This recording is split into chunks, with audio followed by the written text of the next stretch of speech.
देश को अब बर्बाद होने से कोई नहीं रोक सकता। बांग्लादेश ने कसम खा रखी है कि वो बांग्लादेश बन के रहेगा। जैसे कि आपको स्क्रीन पे मनाजिर नजर आ रहे हैं, बांग्लादेश में दोबारा से प्रोटेस्ट का आगाज हो चुका है और इस दफा बांग्लादेश के स्टूडेंट की डिमांड है कि उनके जो प्रेसिडेंट है मोहम्मद शहाबुद्दीन रिजाइन करे।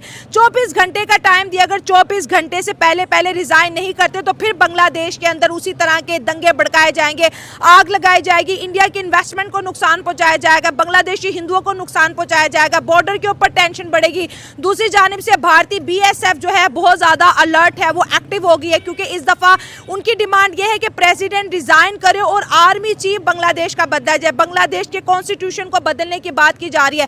एक तरफ देखा जाए तो इंडिया बांग्लादेश के साथ जो है अपने हालात जो है नॉर्मलाइज करने की कोशिश कर रहा है, लेकिन बांग्लादेश का एंटी इंडिया नैरेटिव इतना ज्यादा जहर उगलता हुआ नजर आ रहा है कि वो खुद अपने मुल्क को जो है बर्बाद करने के लिए तैयार बैठे हैं। क्या मोदी साहब रिएक्ट करेंगे? क्या इंडियन आर्मी इस दफा रिएक्ट करेगी? क्या शेख हसीना वाजिद जो कि इंडिया में मौजूद है, क्या वो मंजर आम पर आके कोई बयान देगी? क्योंकि उनका ये मानना है प्रेसिडेंट का कि शेख हसीना वाजिद ने ऑफिशियली रिजाइन लेटर प्रेसिडेंट को नहीं दिया। तो उनके स्टेटमेंट के मुताबिक शेख हसीना वाजिद आज भी बांग्लादेश की वजीर आजम है और यही वो स्टेटमेंट है जिसने बांग्लादेश के अंदर दोबारा से दंगा भड़का दिया। मोहम्मद यूनुस जो है इंटरिम सरकार लेके बैठे हैं, उनकी भी साजिश हो सकती है या हो सकता है कि अमेरिका भी इसके पीछे हो। सवाम की जिस तरीके से बांग्लादेश वाले स्टेप्स ले रहे हैं, ये बांग्लादेश को बांग्लादेश बनाने के सफर पे लेके चले गए हैं। अच्छा। कोई भी मसला होता है उसको इंडिया के साथ अटैच कर देते हैं। पहले शेख हसीना और स्टूडेंट्स ने कैसी बुरी हरकतें की कि अटैक कर दिया जाके। आप उनके अंडर गारमेंट्स उठा के फिर रहे हो, आप उनका घर तोड़ रहे हो।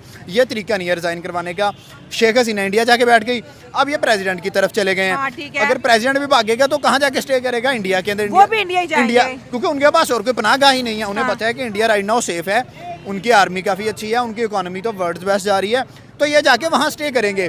इसका डायरेक्ट नुकसान किसको होगा? बांग्लादेश को। अच्छा। जिसका 3 साइड से बॉर्डर लग रहा है इंडिया के साथ। एक ऐसा कंट्री जिसने आपको चारों साइड से घेरा हुआ है, जिसके मफादात जिससे आपके मफादात जुड़े हुए हैं। अब देखें, अडानी ने बिजली बंद की है, बांग्लादेश के पल्ले क्या रहा है?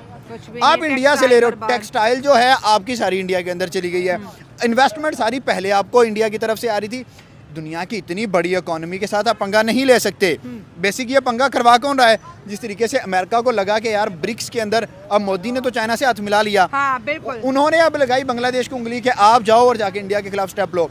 बांग्लादेश सोचे, इतना सा बांग्लादेश है और इतने बड़े इंडिया से पंगा ले सकता है? नहीं। पाकिस्तान की इंडिया से ट्रेड बंद हुई तो हमारे आप देखेंगे महंगाई कितनी ज्यादा नजर आ रही है। सही बात है। अगर बांग्लादेश की भी बंद हो जाएगी, ऑलमोस्ट तो बंद ही है। हाँ। अगर बिल्कुल बंद हो गई तो बांग्लादेश भी क्या रोड पे आ जाएगा। इंडिया के बड़ापन देखिए कि आज भी वो जो फूड कमोडिटीज हैं या फिर मेडिकल वीजाज है वो उनको दे रहा है। अब बार बार, क्योंकि जब भी बांग्लादेश के अंदर प्रोटेस्ट होता है, ये बंगाली क्या करते हैं, इंडिया की इन्वेस्टमेंट को नुकसान पहुंचाने की कोशिश करते हैं। जो हिंदू नजर आते हैं, हिंदुओं को नुकसान पहुंचाने की कोशिश करते हैं। फिर से सड़कों पर निकल आए, तोड़ फोड़ का आगाज कर दिया है। आखिर ये कौन सी तब्दीली चाहते हैं और ऐसे कौन सी तब्दीलियां आती हैं जो मुल्क स्टूडेंट कुछ भी कहे कि ये तो गुंडागर्दी हो गई? या तो मुझे ऐसा लगता है बांग्लादेश के स्टूडेंट जो है इंसानी ज़ॉम्बीज़ बनते जा रहे हैं। देखिए, बिल्कुल आपकी बात सही है, ज़ॉम्बीज़ ही बनते जा रहे हैं। जो इनकी हरकतें हैं, भाई अपना नुकसान कौन करता है?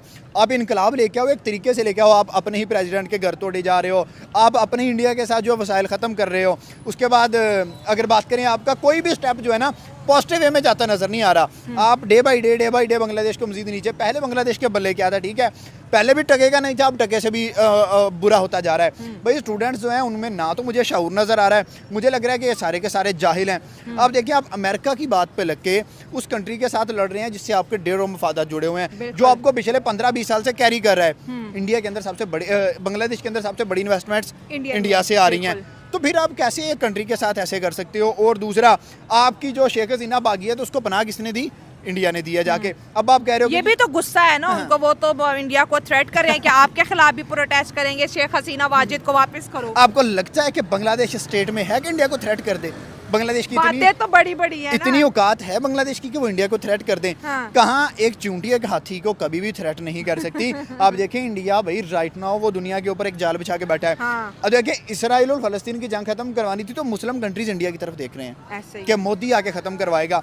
अगर सारी अवाम उसकी तरफ देख रही है तो फिर बांग्लादेश को ये कहाँ से कीड़ा एक उठा है कि भाई हम देखें, सबसे बड़ी जहालत